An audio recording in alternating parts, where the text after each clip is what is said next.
back when I was an anarcho-capitalist, I liked to join anti-ANCAP anarchist Discord servers for the fun of it. And oftentimes, for me to even enter inside these Discord servers, I had to call myself an agorist instead of an anarcho-capitalist. And oftentimes, I would just talk about the same things with just the difference of the label. And to me at the time, I saw really no difference between an agorist and an anarcho-capitalist. But now that I am an agorist, I can confidently say there is definitely a difference. Now, most, like 99% of things ANCAPs and agorists agree on. There is like 1% that they disagree on, but that 1% is very important. And that difference, to the untrained eye, may be about libertarian strategy, but it's actually something more. It's actually more about a disagreement in sociology. You see, the agorists and the ANCAPs, they agree on the economics. They both agree with this Misesian, Rothbardian line of thinking in Austrian economics. They both agree on the non-aggression principle, and they are both anarchists. Despite what others may say, the ANCAPs are still just as much as an anarchist as anyone else. As an agorist, I don't want to put down my fellow anarcho-capitalists, especially since most agorists, including me, once called themselves anarcho-capitalists. But why don't we call ourselves anarcho-capitalists? And again, like I said, most people think the disagreement is over strategy, which it is, but it's something more fundamental than that. There is an inherent link for agorists to agree with their version of libertarian strategy, as opposed to the anarcho-capitalist idea of what is libertarian strategy, and that connects with how the agorists disagree with using the label capitalism, and also connects to their opinion on wage labor. These three disagreements with the anarcho-capitalists, strategy, semantics over the label capitalism, and the prevalence of wage labor in a free society, the ANCAPs thinking that wage labor will still be prevalent, the label capitalism is good to represent free markets, and that the use of political action can be used for goods, can be used for achieving a libertarian society. The agorist disagrees on all three of these. The agorist does not believe that political action is a good means to achieve libertarian ends, and the agorist disagrees with the label of capitalism to represent free markets, opting for calling, instead of replacing it with the freed market, as opposed to the free market, FREED, the freed market, or also simply just call it the agora. The agora is a Greek name for the open marketplace, and I think it's a pretty good label to replace capitalism, as now I think that capitalism is a problematic term. But these three changes in my own ideology, from anarcho-capitalism to the very minor change, yet still significant change, to agorism, I believe, and I can identify, is rooted in a fundamental disagreement in sociology. I want to reveal that fundamental sociological difference by exploring Rothbard's response to Konkin's New Libertarian Manifesto. So Samuel Konkin, the founder of Agorism, his full name is Samuel Edward Konkin III, and shortened online people call him SEK3, made the New Libertarian Manifesto, and this is Rothbard responding to it, giving his critique, outlining really the difference between anarcho-capitalism and agorism. And also we'll read Konkin's response to this too. It's hot. It's fucking August, and it's hot. So the fan's staying on. Anyways, without further ado, Konkin on Libertarian Strategy by Murray and Rothbard. It is good to have the new Libertarian Manifesto in more or less systematic form for assessment and criticism. Until now, the Konkin vision has only been expressed in scattered potshots at his opponents, often me. It turns out that Sam Konkin's situation is in many ways like the Marxists. Just as the Marxists are far more cogent in their criticisms of existing society than in setting forth their vaporous and rather absurd vision of the communist future, so Konkin is far more coherent in his criticisms of the existing libertarian movement than in outlining his own positive agoric vision. Again, this illustrates that ANCAPs and Agorists agree on 99% of everything, they just disagree on their vision of the future. Specifically both in what a free society looks like and how to achieve libertarian ends. Going forward, this is of course not an accident. For one thing, it is far easier to discover flaws in existing institutions than to offer a cogent alternative. And secondly, it is tactically more comfortable to be on the attack. 1. The Konkian alternative. In this particular case, Konkin is trying to cope with the challenge I laid down years ago to the anti-party libertarians. Okay, what is your strategy for the victory of liberty?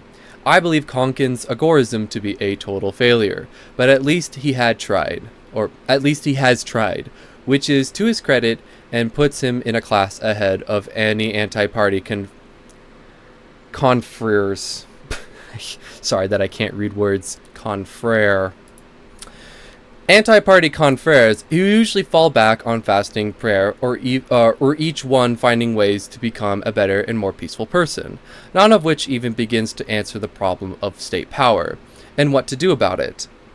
So before I comment on Konkin's criticisms of current libertarian institutions, I would like to take up his agoric alternative. First, there is a fatal flaw, which not only violates Konkin's agoric strategy, but also permits him to evade the whole problem of organization. See below. This is Konkin's astonishing view that working for wages is somehow non-market or anti-libertarian, and would disappear in a free society. Konkin claims to be an Austrian free market economist, and how he can say that a voluntary sale of one's labor for money is somehow illegitimate or unlibertarian passeth understanding. Furthermore, it is simply absurd for him to think that, in the free market of the future, wage labor will disappear. Now, I don't speak on behalf of Sam Konkin. I can only speak for myself. But I would say that my critique, and I would say this is also Konkin's critique too, my critique of wage labor is not that it is like you are being unlibertarian by participating in wage labor. And it's not that even your employer is exploiting you because you are being paid a wage, because we don't believe in the labor theory of value, and therefore we don't believe in the surplus value exploitation theory that Marxists believe in. However, and Konkin will talk about this in his response, however, this does not mean that therefore wage labor is good. In fact, I would argue, just like Konkin, I would argue that it is psychologically alienating. That's kind of a Marxist term, but I think the Marxists were right on that. It is alienating to work in wage labor. Maybe not for everyone, and maybe not for all wage jobs, but there are certainly other kind of wage jobs, like, for example, like a classic one, working for fast food, working in McDonald's. This is not psychologically healthy. And I think we can explore that later, but for now, I think I just want to say that I don't think Rothbard is understanding the critique here, because we're not saying that it's bad for two people to engage in a voluntary transaction.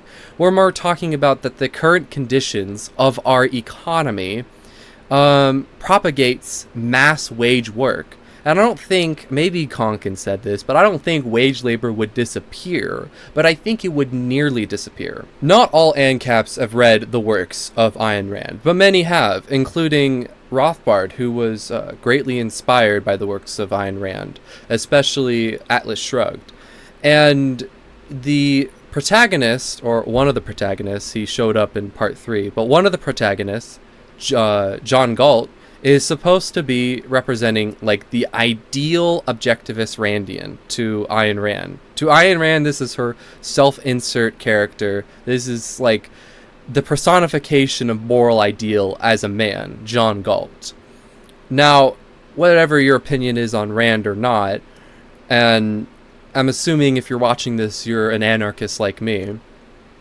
Like, John Galt's not an anarchist. He's still a Randian at the end of the day. It's Ayn Rand's insert character.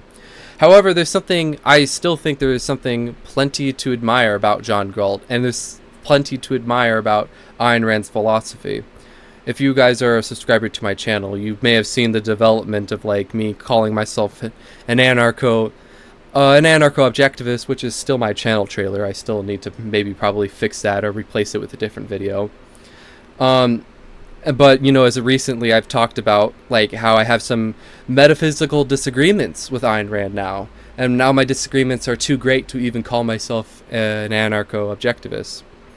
Nevertheless, I still subscribe with Ayn Rand's ethic of rational egoism. And I think from a rational egoist perspective, the height of virtue in a civilization is being your own entrepreneur. I think Konkin was right to speak about the psychological damage of working in wage labor. That you're not in control of your labor, you're not in control of how to manage your own time, how to manage your own schedule, how to manage your production, since none of it belongs to you. And so you don't have agency over how you want to produce. And I think that's frankly not very egotistical, you could say. I'm using egotistical in the sense of like egoism, not in the sense of being an asshole. But I don't think that's very in accordance with egoism. Like, John Galt is not a wage worker. Well, he was, but that was never his goal. His intent was never to stay a wage worker. His intent was to be his own boss, particularly a physicist teacher. And I think that if everyone were to be like John Galt, which supposedly that is the moral goal of objectivist egoism, is to be like John Galt, essentially. If everyone was like John Galt, would there be any wage workers? So, in another way to rephrase it, if everyone abided with objectivist egoism, would we all be wage workers? Or would we all be in control of our own entrepreneurial business? Is not the height of objectivist egoism to be an entrepreneur? If you watch videos on the Ayn Rand Institute going into depth about the specific details of egoism, the wife of Henry Binswanger, his wife, talks about basically about a central purpose in life. And I won't go into depth about it here. You should watch it. Maybe we'll put it in the link in description about her talking about a central purpose. But it's clear to me that once you start getting into the details about egoism and you start to really like flesh out how one should act like an egoist in their day-to-day life, it becomes more obviously clear to me that the life of wage work is not that virtuous. Now, that does not mean to say that you ought not be a wage worker. Of course, I am too. I also work on a wage. That's how I earn my money. And for most people, it will be that probably for the rest of their lives, a wage or a salary. And I'm not saying like you're a bad person, of course. And I'm not saying you're not a libertarian, of course, if you work for a wage. But I think that the conditions that how our society is organized, it is organized in such a way that prevents us from exercising our entrepreneurial spirit, and that we have to find alternative ways. For example, if you want to be a teacher, you can't just be your own teacher teaching what you want to teach. You're most likely not going to make money, because how our economy is set up, it is not set up so that teachers can teach what they want to teach. It is set up to basically teach what the curriculum wants you to teach.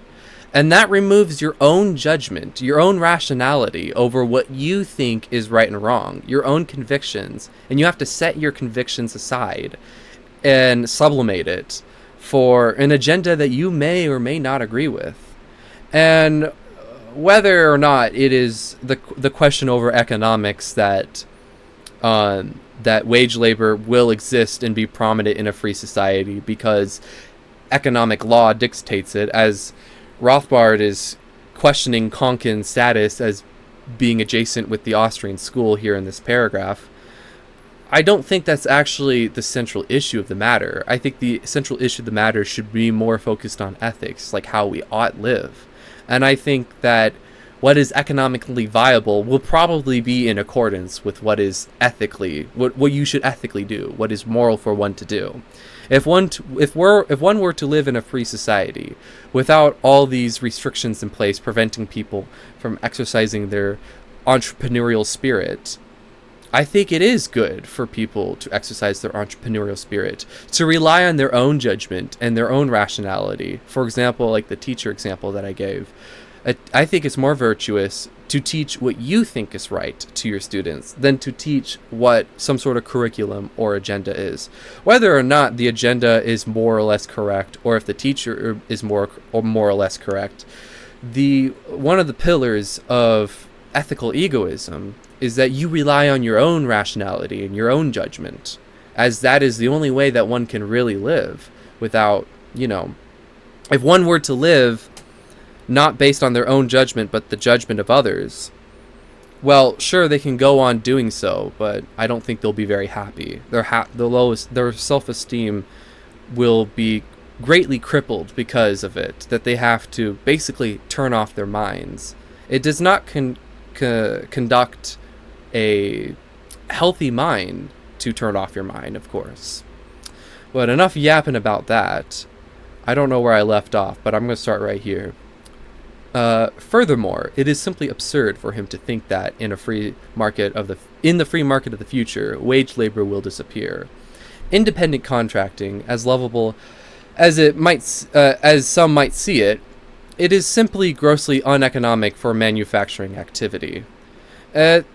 Another critique for Rothbard: he is right that it is grossly uneconomic for everyone to be independent contractors, for everyone to be their own entrepreneur. But is this not because of how the current economic order is set up? And is that economic order not ultimately decided by the state? I would argue that the reason why it's grossly uneconomic is because we don't live in a world where private property is respected.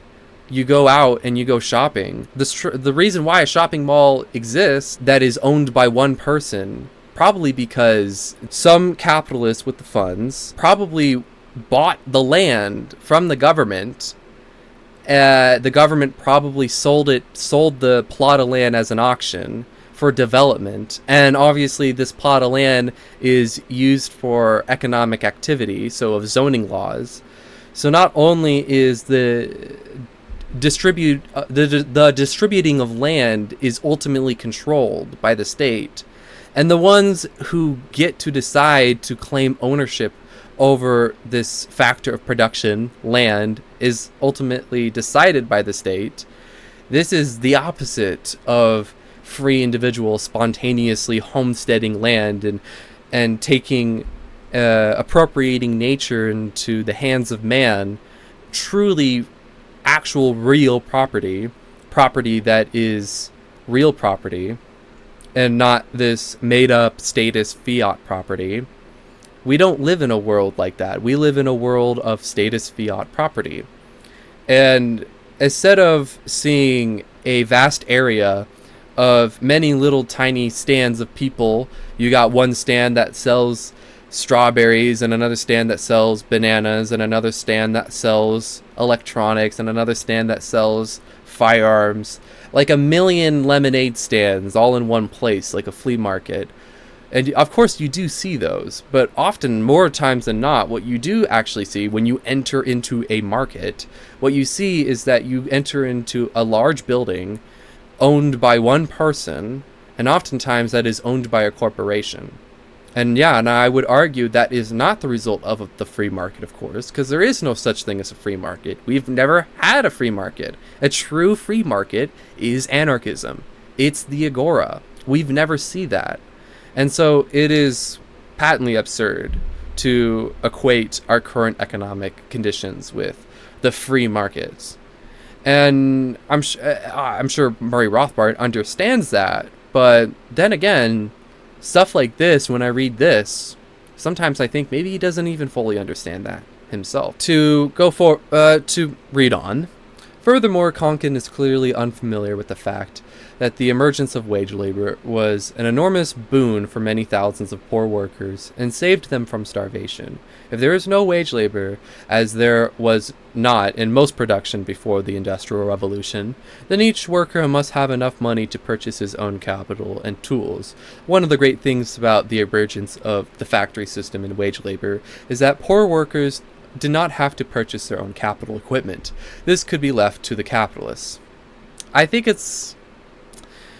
just don't really see how this is one of the great things, you know? I just don't personally feel it. If you work, especially in like the lower forms of wage labor, especially the more tedious and toil kind, it doesn't feel good. It's not a good way to live your life. And if you do live your life that way, in the lower forms of wage especially, I don't think you're spending most of your time happy. Again, I'm not saying that's your fault. For most, it's not. It's not our fault. That's just kind of how life is. But that just because that's how life is does not mean that's how it can be or should be. So going forward, note that black markets are concentrated either in service industries or in commodities which are both valuable and easily concealed. Jewels, gold, drugs, candy bars, stockings, etc. This is all well and good, but it still does not solve the problem. Who will make automobiles, steel, cement, etc.? How will they fare in the black market? The answer is that they don't fare at all, just as they don't fare in the independent contracting agora. I'll let Konkin speak on this, as we will read later on. Moving on. Konkin's fallacious and unlibertarian rejection of wage labor, however, allows him to do several things. It allows him to present a widely optimistic view of the potential scope of the black market. It also accounts for his curious negligence of the white market and his dismissal of its unimportance. That right there goes at the heart of the issue. That right there is exactly what I want to talk about in this video. Whoops, I bumped my screen. Let's read that one more time. It allows him to present a widely optimistic view of the potential scope of the black market. It also accounts for his curious neglect of the white market and his dismissal of its unimportance. Notice how white markets is in quotes. We'll get to that in a second. But first, Rothbard's exactly right. It is unimportant. The white market is not our goal. To free the white market, that is truly, if there's any sense of what free market capitalism means, it means the free white market, which is still not truly free, because the white market can never be free. The white market is any activity that is conducted under the supervision of the state, with state approval.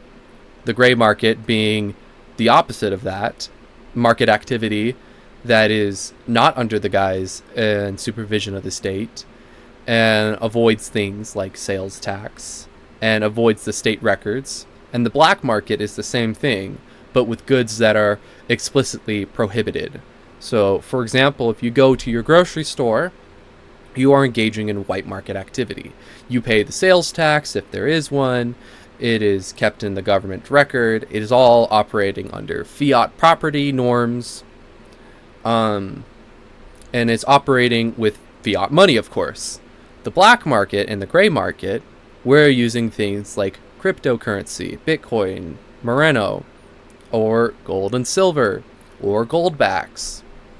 Or just it doesn't, I mean, you can still use fiat, of course, but obviously other forms of currency are going to take a dominance over fiat in the black and gray market, especially in a libertarian agorist context. But the difference is that when you're engaging in a gray and black market activity, for example, you go to your local farmer and you get his shit directly, you buy the eggs off of him directly, and no one needs to know about this, no taxes involved, no tariffs involved, no one needs to know about this, cash transaction, gold transaction, shake the hand, move on, no one needs to record this, the state would never know, therefore the state never benefits, because that's how the state gets its wealth.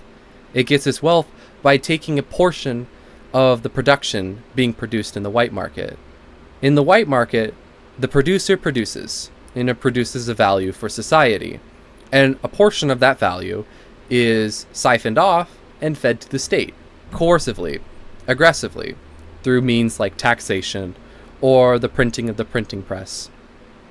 So the goal of agorism is to basically escape the white market and to facilitate the black market, the counter economy, the economy not in control by the state, because producers in the white market are chattel to the state. They are livestock to the state. Just like how livestock produces things, like for example a cow producing milk or chickens producing eggs, and then farmers and ranchers, they take that for their own. They siphon off production. Now, obviously, in the relationship between livestock and humans is symbiotic. I'm not trying to sound like PETA or like an animal rights activist. But obviously, it's different when you're doing this human on human. When humans become slaves, obviously, it's gross and evil.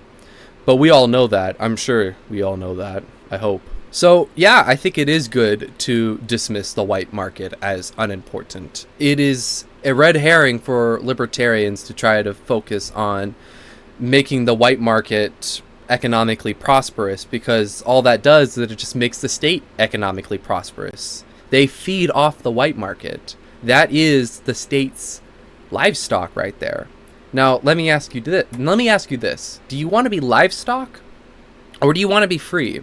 And that is the alternative of counter economics, black market activity, in order to achieve libertarian ends. I think we often forget the importance of Larkin Rose. Larkin, if you're watching this, you're my hero. The essence of anarchism is the disillusionment of political authority.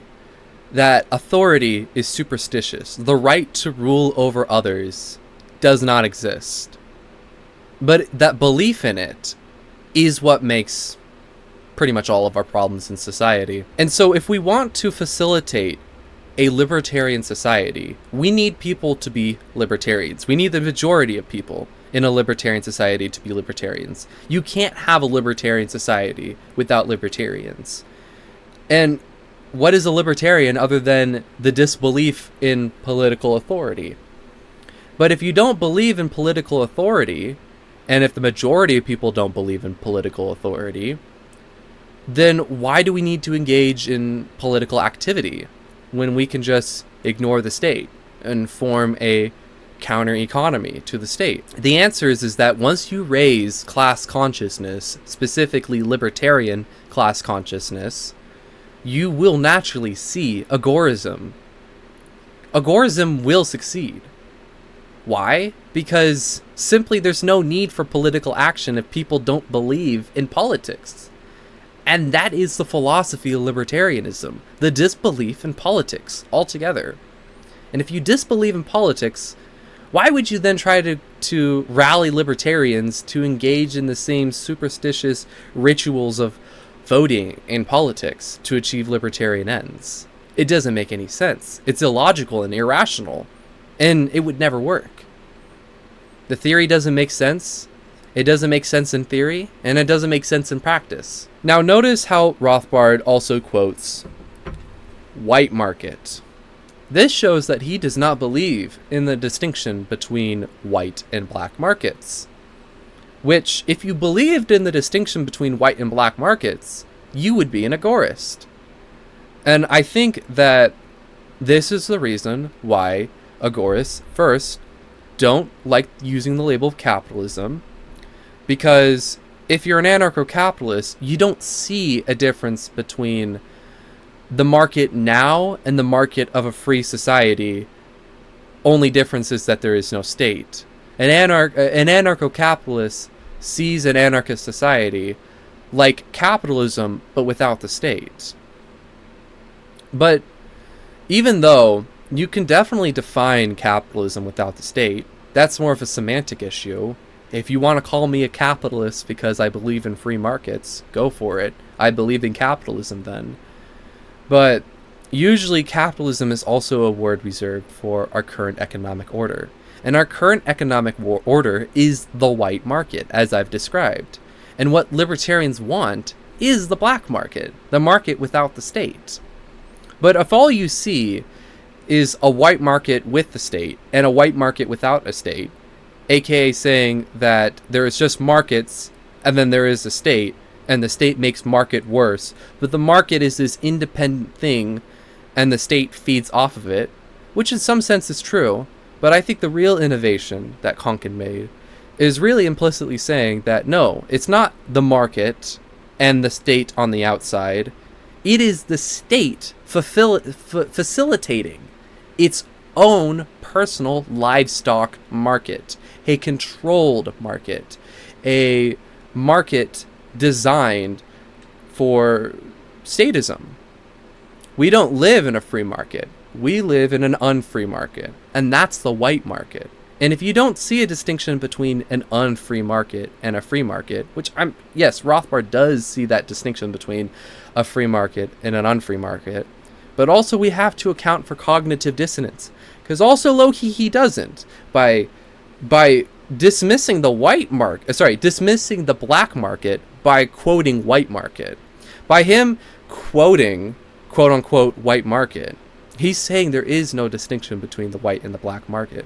All we have to do is free up the white market through political action, and we just wither down the state through political action. And that makes sense if you don't see a distinction. But that doesn't make any sense if you do see a distinction. And that's exactly what the Agorist sees. I think that's enough with Rothbard. Go ahead and read the rest of Konkin on libertarian strategy. Well, we're going to move on to Sam Konkin's reply to Rothbard. Murray N. Rothbard's vigorous assault is refreshing. I'm not sure even I would have taken my first major theoretical attempt seriously if it had not evoked Dr. Rothbard at his trenchant top of form. After all, Rothbard, in his neo-romantic view of ideas as almost clashing superheroes and villains, inspired and maintained many, if not most, of us libertarian activists, most assuredly myself. I think that's a kind of an indirect reference to John Galt and Ayn Rand novels. Having been offered a field of honor, Rothbard throws the gauntlet down swiftly. I believe Konkin's Agorism to be a total failure. Quoting Rothbard. From then on, it's lunge, parry, and slash. In fine form, Rothbard, alas, is decidedly short of actual weapons. His accusation of a fatal flaw, seemingly the fatal flaw, of Agorism is so irrelevant to the basis of Agorism that it is barely mentioned en passant, and in a footnote of the New Libertarian Movement, footnote page 21.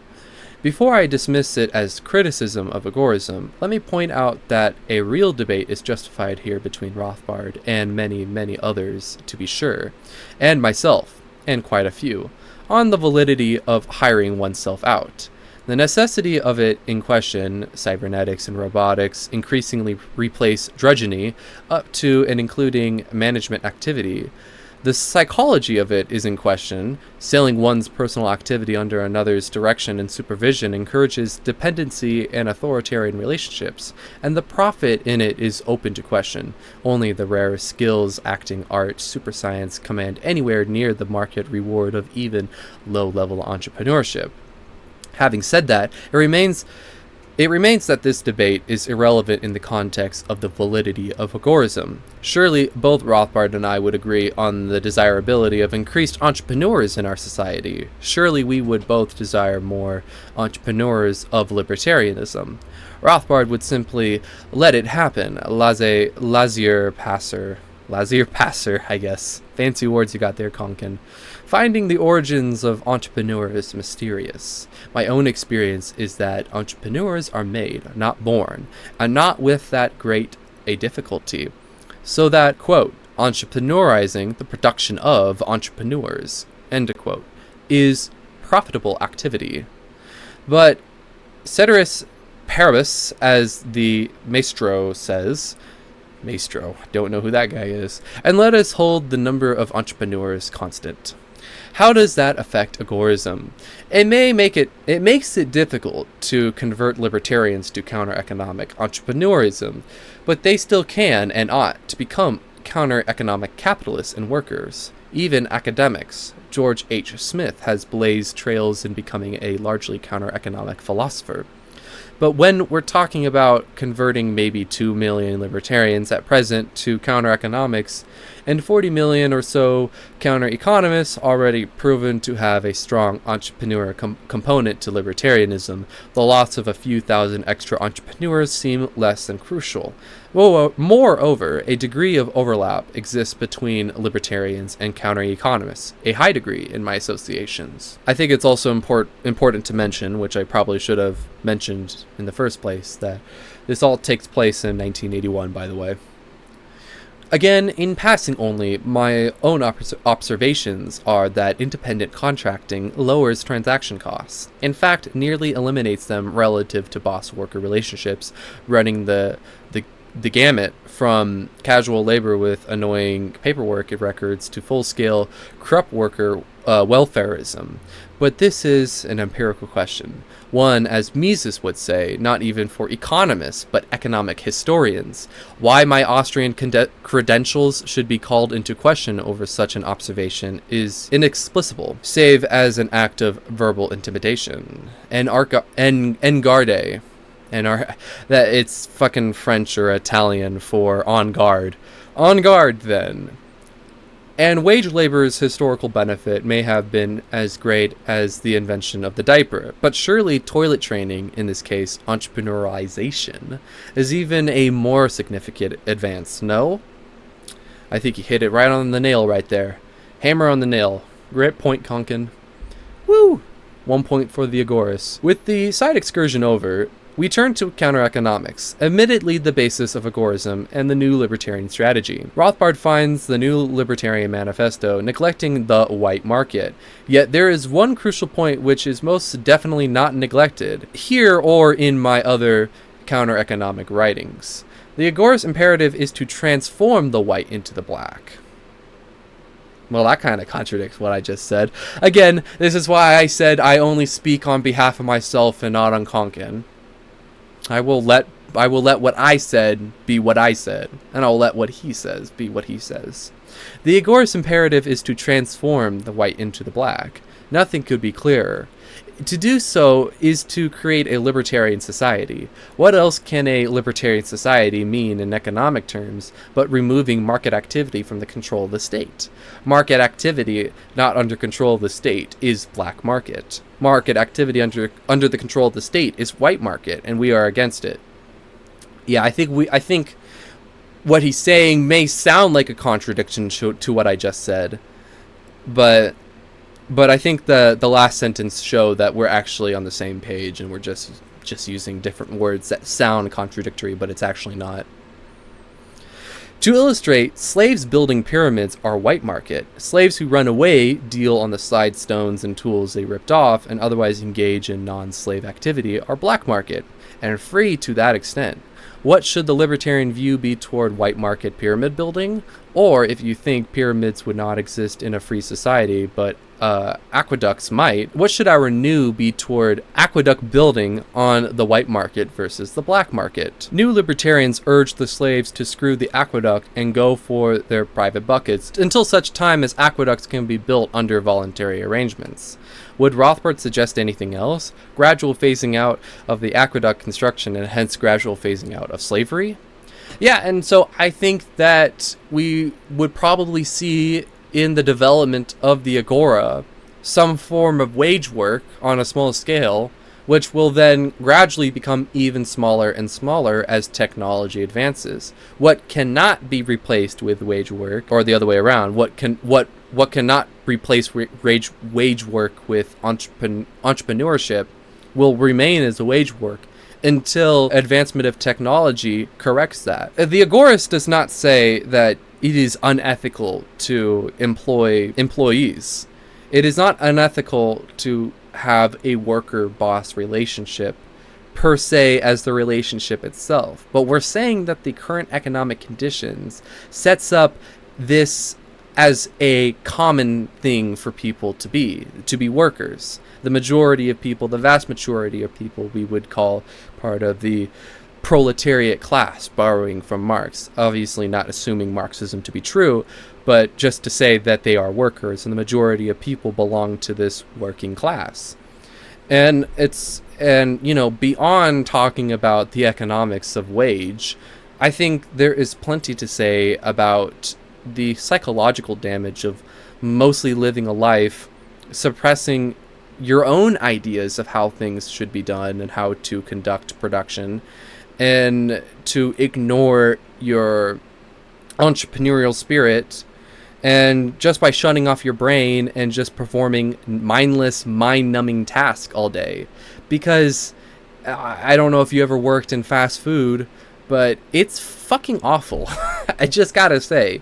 And the majority of Americans, especially the majority of young Americans, work in the service industry and work as baristas or grocery clerks or fast food workers. And obviously that's not the only form of wage, but I'm just using the extreme in order to highlight the problem. The problem being that it's mind-numbing and it fucking sucks. And no one should live like that. People should live for their own happiness. And I believe living for your own happiness is being your own boss. Managing your own schedule. It's because it's creative work. Most wage work is not creative. If it is creative, it's probably a high-paying wage job. You're maybe some sort of high up in a AAA game, and you have, I don't know, let's say like you're the director of animation. And if that's like, just say, assume that such a job is wage, it's probably very fulfilling to be an animator because it's creative work. But that's not the majority of wage work. So why is the majority of work wage work, and the majority of wage work is mind-numbing in the society? Is that a good thing? Is this a thing that we want to conserve in society, or do we want to move on from society? So not only do we want to move on and let people be in control of their own lives and their own production and their own career and their own job and how they want to conduct their job, but also the gradual phase out of types of jobs that are just toil. I think we would want to see a society where no one has to work the shitty jobs that no one wants to work. But it seems like in our society, the majority of our economy, it seems like in America at least, is a bunch of bullshit jobs that don't make anyone happy. Does really anyone want to work at McDonald's? Fuck no. If you do, I think you have much bigger problems in life with your own self-esteem and your own self-worth. Rothbard's abolitionist credentials are not challenged, though my own treatment on such matters may impel me otherwise. But a mainly innocent businessman who pays taxes is enslaved to that extent, and surely his going back by dodging or defying the taxes, whichever works best, is the immediate emancipation of the slave, no? How can Rothbard reject any counter-economic moves by a white marketeer that has less than 100% risk of apprehension without yielding his abolitionist bona fides? Bona fides, another fucking Italian word. Italian, I mean Latin word. Rothbard's listing of counter-economic services and goods are interesting in one respect. Jewels, gold, drugs, candy bars, stockings. Only one drug is mentioned in the manifesto. True, counter-economics is only now being published chapter by chapter, but even so, the few examples I gave were anything but a few service industries or easily concealed goods. Here's a list sifted from the... I can't read.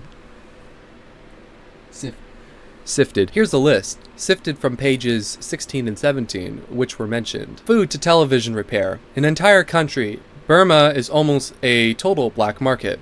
This does include heavy industry, although Burma has less than the heavy industry of India, which is mostly black. The large, quote, black floor... I can't read. I'm sorry, guys. It's so fucking hot. I'm sorry.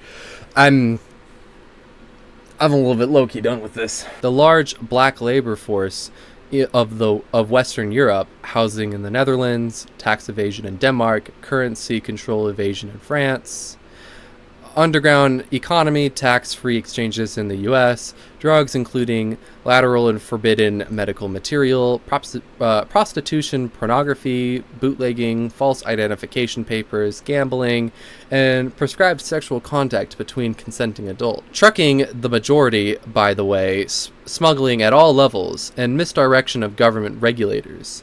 All of these are not petty, but consciously or otherwise, aggregated big businesses. God, it's so fucking hot. No air conditioner. Dun dun dun.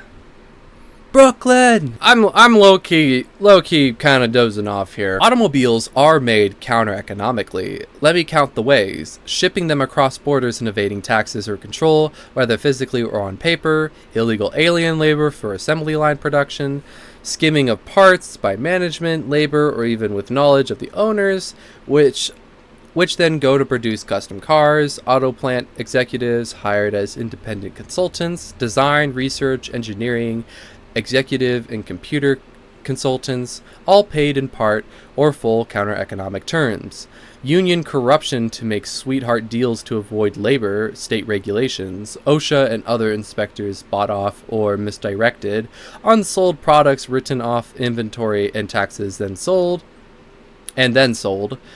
Forget it. I cannot possibly count all of the ways. And next to autos, steel and cement have positively unsavory reputations when it comes to white-collar crimes. But there is a problem of scale here. Large cartelized industries can buy politicians and gain their advantages from the state directly. True, anyone about to be apprehended by the state can, should, and does pay off, bribe, and apply grease to state enforcers. But what highly competitive industry with a large number of producers can effectively buy votes and politicians and hence be tempted into using their political clout effectively? That's a question mark. Effectively? Sometimes it's hard to read because you don't know if it ends with a question or not. Big industry in the cartelized sense is no breeding ground for libertarian support, but rather for the state's vested interests. However, there is no need to confess large scale of production with oligopolist characteristics, as Rothbard seems to be doing here. Finally, as we close out this area, Rothbard accuses me of ignoring the working class. Considering how often he's had the charge leveled at him, one might expect a bit more perceptivity, if not sensitivity. What are plumbers, mechanics, carpenters, welders, drivers, farm workers, pilots, actors, accountants, engineers, technicians, lab assistants, computer programmers, and just key punch operators, nurses, midwives, paramedics, and orthomedics? Doctors in brackets, salesmen, public relation people, bartenders, waitresses, writers, factory workers, lawyers, executives, and all types of repairmen, if not workers, covering the entire spectrum of proletarianism. And further, I mean, he's also talking about this, but I'm just highlighting it. These are all professions that could easily translate into self-employed entrepreneurial activity. And the reason why wage exists in any form in any of these occupations is because of fiat property norms, the absent of libertarian natural law property norms. All of that list are at least 20% counter-economic, and many are over 50%. If they do not take the first step by becoming independent contractors towards economic liberty, then their employer does tax-free tips for waitresses, off-the-book illegal alien factory workers, agents, handling it for actors, writers, and so on. I challenge Dr. Rothbard to find any legitimate economic field, not serving the state, of course, that cannot be counter-economized. 10 that cannot be counter-economized without organizational or technological innovation, or 100 that cannot be counter-economized without significant gain in organizational efficiency and profit. Konkinism has plenty to say to everyone who is not a statist. Rothbard's claim that political action is superior and preferable to civil disobedience in the lightening of the levee is an incredible distortion of history coming from the one who converted me to revisionism. And I concur with Konkin. I mean, Rothbard's works in historical revisionism is awesome, and it's great. And I'm reading Conceived in Liberty, which I think Konkin references here pretty soon. There has never been a single repeal of taxation or significant cut, save a few minor ones in recent years for purposes of Keynesian tinkering and now Lafferite less gets more, then did not result from mass refusal to pay or the threat of such disobedience. Furthermore, political action has resulted in shifts in the tax base and higher total plunder, such as the famously spectacular debacle of Proposition 13 here in California. And here in California, as a lifelong Californian, we still feel the effects of Proposition 13. Proposition 13 was about real estate agents, and I don't remember the exact detail, but if you're an anarchist like me, you could probably assume that it was a coalition of real estate agents lobbying the California government to grant them political privileges so that they can massively enrich themselves at the expense of the average Californian. And now I think it has to do with property taxes, if I remember. It has to do with, like, basically once you inherit like a piece of property, which I think most people in my generation, most Gen Z Californians, their only hope of owning a house here in California is to literally inherit it by their parents at this point because of the housing crisis. With Proposition 13, we can't own the houses that are inherited to us because the property tax will be raised to such an astronomical level due to Proposition 13 that we can't even afford the houses that are our birthright to us, which is fucking evil. There is a workaway around. It involves an LLC, but most Californians don't know about that kind of legal stuff. You either have to be well researched and well knowledgeable, and you have to be like in the books of legal stuff in order to find the loopholes. And that's what the law is designed for.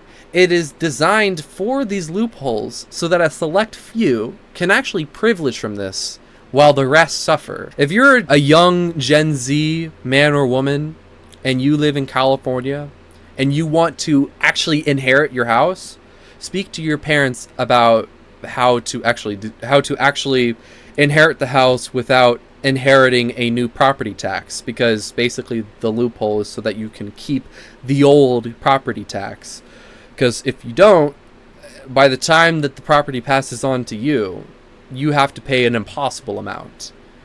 So anyways, it's just Proposition 13 is taking advantage of the already national and international housing crisis, which is exponentially worse in California, of course. Not that it doesn't exist in the rest of the country, but it's particularly bad here in California. Most houses where I live locally are at least $1 million. It is completely unrealistic for most Californians. Rothbard's agreement with Pyro Egon is ungraciously spurred by Mr. Egon, who informs me that what... That was a car.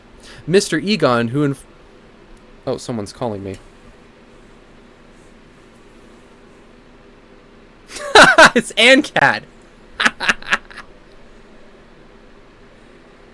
I'm fucking recording a video right now. Oh, you are? Yeah, you're in the next video now. Say hello. Okay, hi. Alright, I'll call you in a second. Is that okay? Yeah, that's cool. I'm gonna grab my keys. I'm gonna go on a drive. But yeah, call me when you're free. Alright, I will. See ya. Okay. Go subscribe to ANCAT. Into the Agora, I should say. Who informs me that what he says... let me restart. Rothbard's agreement with Egon. I don't fucking know how to pronounce this name. This is fucking hot. You know what? That's the end of the video. Go read the rest of this shit. I'm done. I do this shit for free. Go give me money on coffee. Join my Discord. Subscribe. Like and subscribe.